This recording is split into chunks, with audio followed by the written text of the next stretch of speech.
upside down and you lock out the spine, that's pretty helpful. Yeah, it is. Helps with a bit of, you know, blood flow on that too. When you're around compressed discs or whatever. Well, because we're always standing, our spines can get very compressed. Yeah, it's good just to let stuff flow in there and, you know, assist in healing of injuries. Absolutely. I've got, I think, some deterioration of various vertebrae. You use your, you use your inversion table. Oh, there we go. Good click. Yeah, well, it's not a table. It's actual boots, so I fully hang upside down, you know, off the ankles. Oh, okay. Yeah, there's a type of shovel up and some bits of rope, and the boots have got hooks on the front, so you hang them over and then swing on down and hang just by your ankles. Wow. Yeah, I think it's a bit more of a stretch. A table, you still have, I guess, you know, some weight on the table. Yeah. Whereas this is just solely by your ankles. But yeah, if I'm looking taller, that could be why. No racks or mallets involved. Yeah, well, I've done a few treatments on people where I elongate the neck and I elongate the, you know, do sort of pulling of the ankles and things like that, and they definitely look taller afterward. Yeah. Ooh, this is tight in here. Feel that through there? Yeah. It's coming, gonna come back to here. I'm just gonna hold that, let you breathe into that.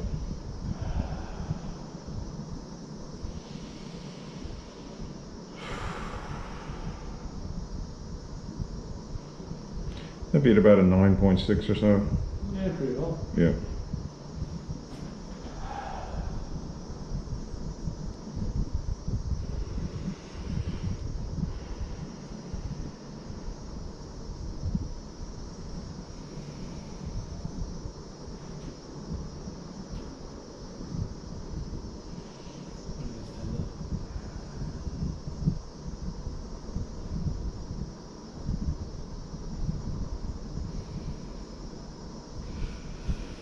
Yeah, so tight.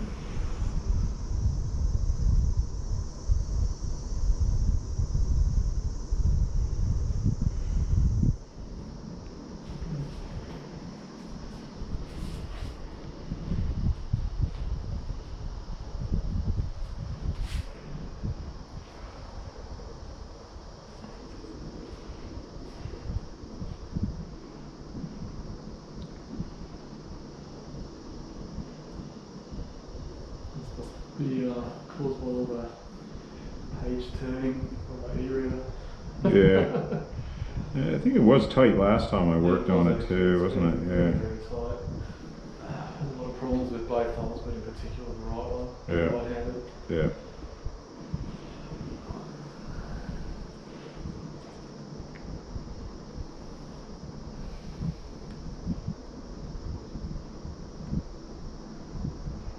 You think by now we would have, you know, thought to take painkillers before coming here, That would make it boring. It'd be boring, you know what I mean? Like part of the, entertaining for you, but yeah. yeah. It just gives you that introverted time to kind of like look at your body and your pain and, you know, analyze your pain a little bit and, you know, just contemplate on the nature of material existence being a painful sort of thing. Birth, disease, old age, death, you know, I mean, lots of different types of pain. So otherwise you might just think life's just, you know, this wonderful thing and forget to prepare yourself for old age and death. Yeah. I've never experienced pain before this. Yeah. I do kind of think of what some of the ways I've actually seen people have to leave, you know, leave their life. Yeah, you would, yeah, must have. But what they would have experienced, and you know, the amount of physical pain as well would be unimaginable. Yeah. You know, this is really, you really push thresholds of pain with the end of the chopstick. It's not even piercing the skin. Yeah, that's right. Let alone, you know, having like a 15 centimetre blade, you know, stabbing into parts of your bodies multiple times and shit like that. Yeah. And being aware of it all. Yeah, that's right. You know, and I've had some decent sort of cuts, gouges where you can just feel a lot of blood running out. Have you been stabbed before? My surfboard fin. Okay. On my knife. Yeah. You know, just that feeling of the blood coming out. And Yeah. broken flesh flapping around, and you know, pain of the actual cut flesh and everything. I can't imagine how horrible it is the way some people have had to experience their deaths, you know. Absolutely. Well, I mean, it's not just humans. I mean, when you think about like, you know, so many factory farms and killing of animals, and you know, I've seen some horrendous stuff about that. And there's that whole idea that people get karma too from, you know, killing things unnecessarily or in a cruel manner and things, and it's just yeah, committing unnecessary violence. Yeah. I was just actually reading about Lord Kapula's teachings in the Srimad Bhagavatam. Instruction to not commit excess and unnecessary violence, because by nature in this world we have to commit violence, and you do violence against plants and vegetables, being vegetarian. Yeah. You know, there is points of, where it's necessary, because that's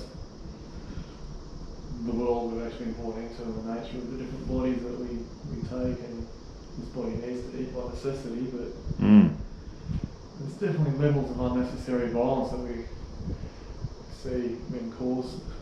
Oh yeah, you would have seen living beings, and you know, that we cause to other living entities. I still can't get that image out of my head about you describing that suicide you worked on, where the woman blew her head off or whatever. There's a man that did that. Right. In his workshop, especially in a confined area, you know. Yeah. It was brain matter and eyeballs really and stuff. terrific. Yeah, it sounds fucking hard. Even you just telling me about it, I keep thinking about it, like fuck, you know.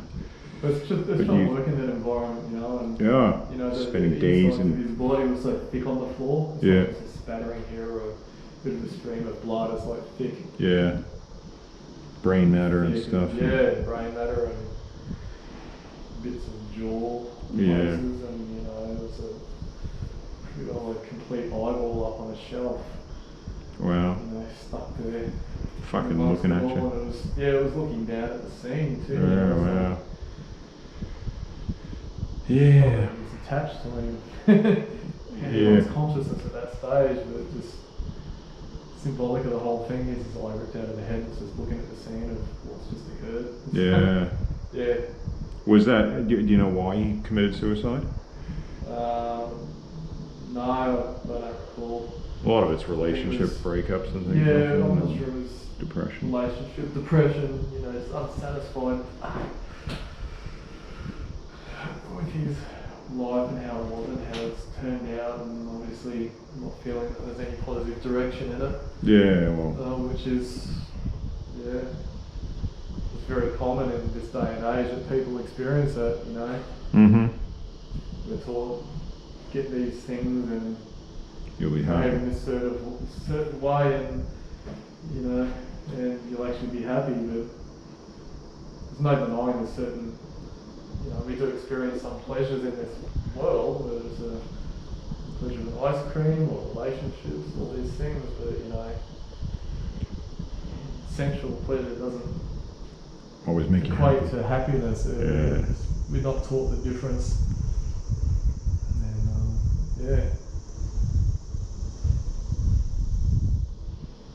And anything it didn't satisfy them, or they don't have the money to get all these things which they're told are going to make them happy, or they get these things that they struggle to hold on, that they lose them, and unhappy. Yeah. And ultimately everything we gain that we think is going to make us happy is gone, whether it's through theft or whether it's through our own disease and old age and our inability to be able to actually, Hi, sweetheart. our inability to be able to hang on to that stuff. Ah, ring ring. Hello. Make it service. Yeah. The way that we've been taught. Absolutely. Nice to see you. Unhappiness in the world. Yeah, and you were saying that one of your things on your thing is about pain and the pain you suffered from you're not seeing your 6 boys for so long. And I can imagine. I mean, I've experienced similar things, not quite as much, but that emotional pain. Lots of. I just saw on the news a couple of days ago. I mean, a lot of guys go crazy because they can't see their kids and stuff. You know. Yeah. Sometimes Australia averages at 21 fathers every week. Inside Australia. Because, the pain they're experiencing and not being able to see their children. Yeah, and the unjustness of a lot of the courts.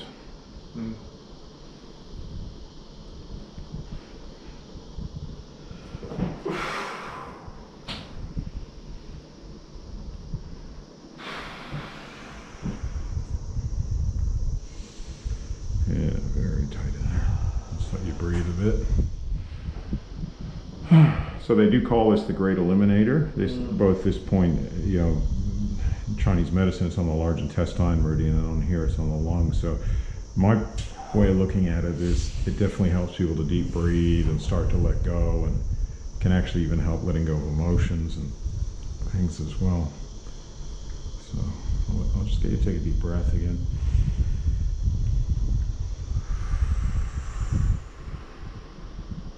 So whenever I'm working a point like this that's obviously tight, we want to find that spot just before it's going to make you tighten up, because there's no point in you tightening up. So it's just more we want you to breathe into the spot and let it go.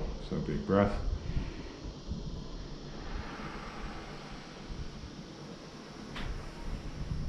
And that's probably about a 9.5, 9.8 for you, would it be? Yeah, or? it's definitely up there. Yeah. Then I can move it. Or I can move it like this. And change hands and open it up.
See, it's so important. I call it the partnership model of medicine. So it's sort of like I find that spot, work it up just below what you can handle, and then you breathe into it and let it go.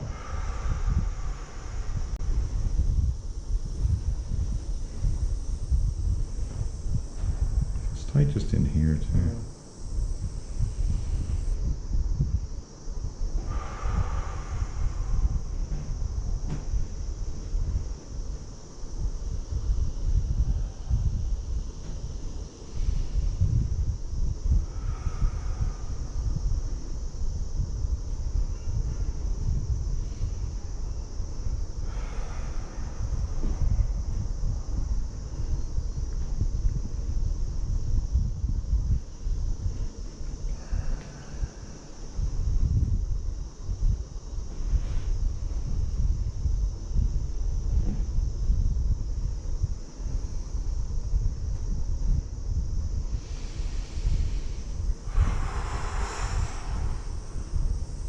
Very tight band there on that. Yeah, coming in from in here. Yeah, okay.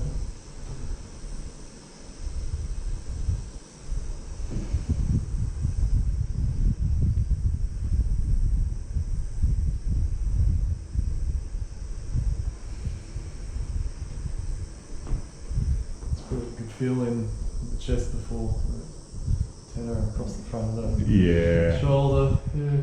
The inner thumb band actually goes straight into that area. One of my favourites, that band, eh? Yeah. It actually fixes a lot when you release it. Oh yeah. The austerity you have it released. Well, you know, that's right. It can even be slightly uncomfortable at times. Well, there goes such Yeah, there's your expressing something. Yeah.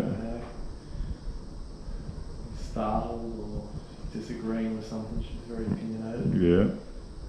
She doesn't like something, she'll fucking let you know. Yeah. Very strong-headed parrot. Yeah.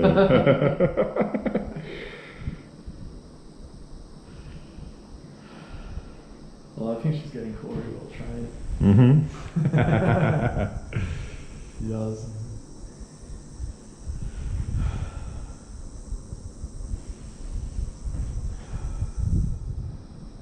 Oops. Interesting to see how she progresses in her own attitude towards life as she gets older. Yeah. She's only not quite 18 months, only a few days off it. They live to what, 70 or 80? Yeah, so, you know, I'm seeing a lot of human traits, you know, like just about behaviour. I want it this way, mine. Yeah. Like, stop that, you know. Birds are fascinating. Corey loves birds, and she got a book called Bird Minds or something. It's all about how different birds think. We have so many birds here on the property too, and their little interspecies politics and things like that too. There'll be a bunch of them they chase each other, and they're fighting over food, and they're just so different too. Different types of birds. You would have found it interesting last time I brought Sachi out and I let her go for a fly. Yeah. And all the local birds are like local birds are all around, like, what the hell are you doing? And she's flying and they're chasing her, and she was a bit startled at first. First she had like 3 or 4 different species of birds chasing her at once, and then she kind of got used to them. It's like, you're not actually doing anything, you're chasing me. And then she had like a crow or something literally kind of on her back. It looked like it was sitting on her back flying along trying to scare her, and I've gotten to know the look on Sachi's face. I could just see it from the distance she was. And she's like, you're right above me, but you're not actually doing anything. You're not attacking. Yeah. You're trying to scare me, but there's no claws or beaks biting me. There's, she's like, well, fuck you. So she's just kept flying around and ignoring him. Yeah, well, she's a big bird too. Yeah, she's bigger than all of them. Yeah. And she's just realised, you know what, I can just ignore you, do what I want. Yeah. And I don't give a shit. And she even, the seagulls at the beach the other day, she was having a big fly down there, and a couple of seagulls came up to check her out. And she sort of flew towards one of them to go check them out. And she realised, I can fly towards it, and it's flying away from me now. Yeah. I'm the bigger bird. Yeah. It flew out over the water, and she was just kind of following it curiously, not aggressively. And for a little bit, it's like, you can see the look on her face like, there you go. Yeah. She's trying to figure it out, the whole pecking order. Yeah. And hopefully she'll, with a big eagle or a hawk or something that can do her some damage comes by, she'll figure that out. Mm-hmm. She's been chased by a couple of hawks. Has she? Before, and had the shit scared out of her, These other ones here, the other week when she was out here, I think she's just realised, you're trying to scare me off, but you know what? You're not doing it. Yeah. And I'm a big bird. You can hear her sitting up in one of the gum trees out the back there, something going, hello. Yeah. She did a big fly around, followed by her entourage of pesky birds. Mm-hmm. Right around the property and flew back in from the other side of it. Yeah, it was tight at the inside of the forearm. Yeah. Mm-hmm. Yeah, I suppose I just touched on that last one, didn't you? Yeah. Really, wow. Yeah. There's some insanity Yeah. being felt there. Yeah.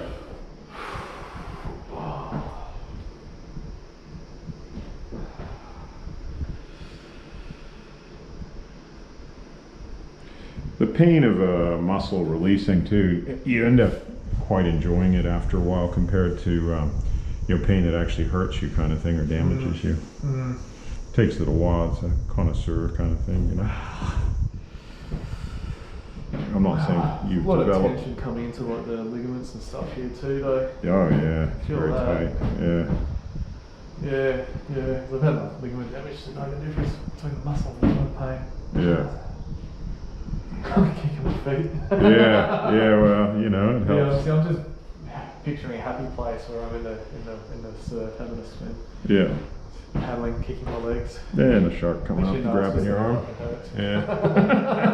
Yeah. Dissociation. Yeah.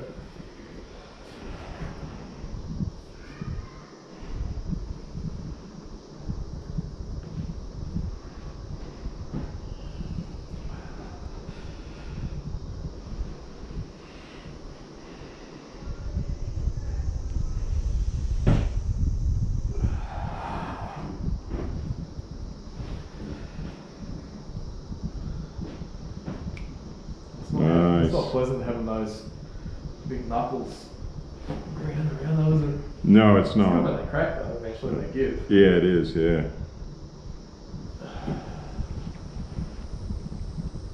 Definitely feel the difference, but Yeah. A bit of stretching. I'll come back to the